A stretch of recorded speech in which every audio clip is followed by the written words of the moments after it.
KBR news కి స్వాగతం.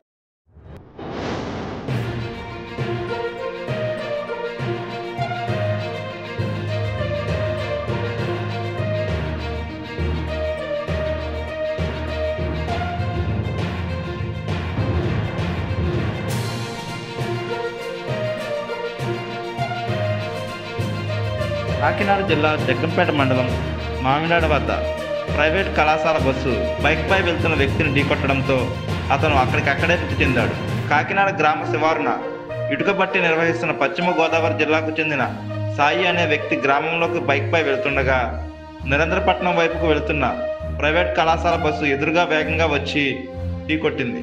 దీంతో అతను అక్కడికక్కడే మృతి చెందాడు. డ్రైవర్ వేగం వల్లే ప్రమాదం జరిగిందని, ప్రతిరోజు ఇదే తరహాలో వాహనం నడుపుతున్నట్లు స్థానికులు చెబుతున్నారు. అయితే మృతునికి ఇటీవల వివాహం జరిగినట్లు తెలుస్తుంది. ఘటనా స్థలానికి పోలీసులు చేరుకొని వివరాలు సేకరిస్తున్నారు.